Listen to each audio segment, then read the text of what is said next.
ఇప్పుడు మాట్లాడడానికి జాతీయ అధికార ప్రతినిధి టి జ్యోత్స్న గారిని ఆహ్వానిస్తున్నాం.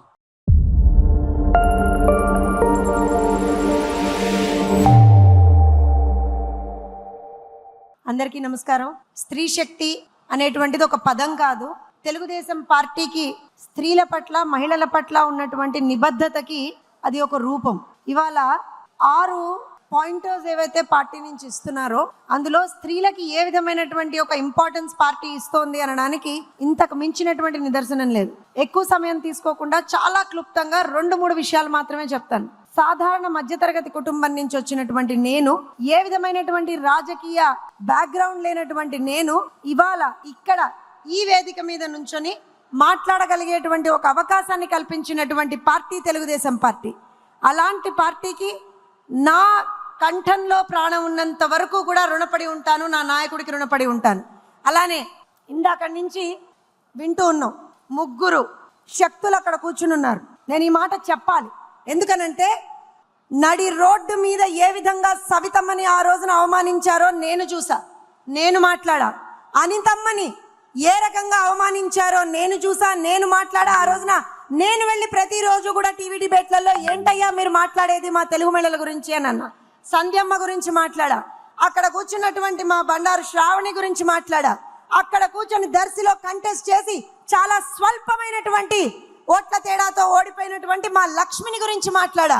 అక్కడ కూర్చున్నటువంటి ఇదే కడప గడ్డ మీద నిలబడి కలబడి పోరాడి గెలిచినటువంటి మా మాధవమ్మ గురించి మాట్లాడా. ప్రతి ఒక్కళ్ళ గురించి మాట్లాడా. ఎందుకు చెప్తున్నానంటే ఆ రోజు అన్న నందమూరి తారక రామారావు గారు పార్టీ పెట్టినప్పుడు ఒక్క మాట అన్నారు. అప్పటి వరకు ఏ రాజకీయ నాయకుడు కూడా మహిళలని నా తెలుగింటి ఆడపడుచులు అన్నటువంటి మాట వాళ్ళ నోట్లోంచి తీసుకురాలా. కానీ మన అన్న, మనందరి ఆరాధ్య దైవం అన్న నందమూరి తారక రామారావు గారు ఆ రోజున నా తెలుగుంటి ఆడపడుచులు అనేటువంటి ఒక మాటతోని తన ప్రసంగాన్ని మొదలు పెట్టారు. ఆడబిడ్డలకి ఏ ఇంపార్టెన్స్ ఇచ్చారు, ఏ ప్రాధాన్యత ఇచ్చారు అనేటువంటిది ఇక్కడ స్టేజ్ మీద నిలబడి కూర్చుని ఉన్నటువంటి ప్రతి ఒక్క నాయకురాలు ఇవాళ చెప్తుంది. అలానే స్టేజి ముందర కూర్చున్నటువంటి ఒక చిన్న మాట చెప్తా. మీలో ఎంతమందికి తను తెలుసో తెలీదో నాకు తెలియదు, కానీ దుర్గా అని ఒక కార్యకర్త ఉంటుంది. ఎక్కడ ఏ రోజున ఏ విధమైనటువంటి ఒక కార్యక్రమం జరిగినా, ఒక మీటింగ్ జరిగినా తన స్కూటర్ వేసుకొని బాబు గారి నాయకత్వం వర్ధిల్లాలి, తెలుగుదేశం పార్టీ వర్ధిల్లాలని చెప్పి ఎంత దూరమైనా సరే తన స్కూటర్ మీద నడుపుకుంటూ వస్తుంది. అలాంటి కార్యకర్తలు, మహిళలు వెన్నుదన్నుగా ఉన్నటువంటి పార్టీ. ఎందుకనంటే ఈ పార్టీ పుట్టింది మహిళా సాధికారత కోసం. ఇవాళ చాలా పార్టీలు మాట్లాడతాయి స్త్రీ శక్తి గురించి, చాలా పార్టీలు మాట్లాడతాయి విమెన్ ఎంపవర్మెంట్ గురించి. కానీ మనస వాచ కర్మనాదాన్ని చేసి చూపించినటువంటి పార్టీ తెలుగుదేశం పార్టీ. ఇవాళ దాన్ని ఇక్కడ మీ సమక్షంలో ఇక్కడ ఉన్నటువంటి ప్రతి ఒక్క మహిళా నాయకురాలు ఒక నిదర్శనంగా ఇక్కడ కూర్చున్నారు. ఒక్క మాట చెప్తానండి. ఆ రోజు అన్న నందమూరి తారక రామారావు గారు స్త్రీ శక్తికి ఒక పునాది వేశారు. ఆ పునాది వేసిన దాన్ని ఒక బ్రహ్మాండమైనటువంటి నిర్మాణంగా చేసి ఇవాల్టి రోజున భవిష్యత్తు కోసం ముందరికి తీసుకెళ్తున్నటువంటి పార్టీ తెలుగుదేశం పార్టీ, తీసుకెళ్తున్నటువంటి నాయకుడు నారా చంద్రబాబు నాయుడు గారు ఇవాళ మహిళల్ని ముందంజలో పెట్టి పార్టీని ముందరికి నడిపించాలి అనేటువంటి ఒక ఆలోచనతో అవకాశాలు కల్పిస్తున్నటువంటి నాయకుడు నారా లోకేష్ గారు. ఒక మాట, మనందరి మాట, మహిళలు ఎప్పుడూ కూడా తెలుగుదేశం పార్టీతో ఉన్నారు. మహిళల విద్య అయినా, మహిళా వైద్యం అయినా, మహిళలకు సంబంధించినటువంటి రాజకీయ అభివృద్ధి అయినా, మహిళలకు సంబంధించినటువంటి ఏ విధమైనటువంటి సాధికారత అయినా చేసి చూపించినటువంటి పార్టీ తెలుగుదేశం పార్టీ. రాబోయే రోజుల్లో కూడా చేయగలిగేటువంటి పార్టీ తెలుగుదేశం పార్టీ మాత్రమే.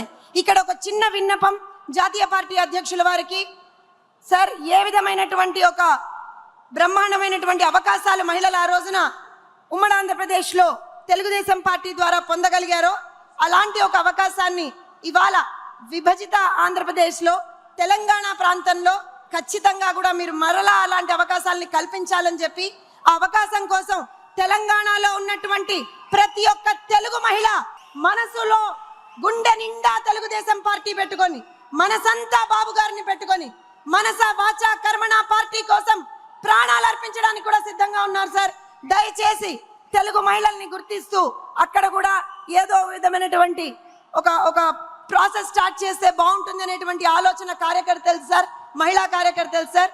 అలానే ఇలాంటి ఒక బృహత్తరమైనటువంటి అవకాశాన్ని నాకు కల్పించినందుకు, ఇలాంటి ఒక వేదిక మీద మాట్లాడేటువంటి ఒక అవకాశాన్ని నాకు కల్పించినందుకు ప్రతి ఒక్కళ్ళకి కూడా జీవితాంతం రుణపడుతూ, అందరం కూడా ఒక్కసారి ఎన్నికల ముందర అన్నాం, మళ్ళీ ఇప్పుడు ఒక్కసారి అందాం.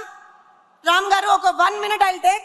పిడికిలి బిగించి చేయి పైకెత్తి జై తెలుగుదేశం, నారా చంద్రబాబు నాయుడు గారి నాయకత్వం, నారా చంద్రబాబు నాయుడు గారి నాయకత్వం, జోహార్ అన్న ఎన్టీఆర్, జోహార్ అన్న ఎన్టీఆర్. మనం మర్చిపోయినటువంటి నినాదం మరొక్కసారి, జై బాబు, జై బాబు. అందరికీ నమస్కారం. ధన్యవాదాలమ్మా.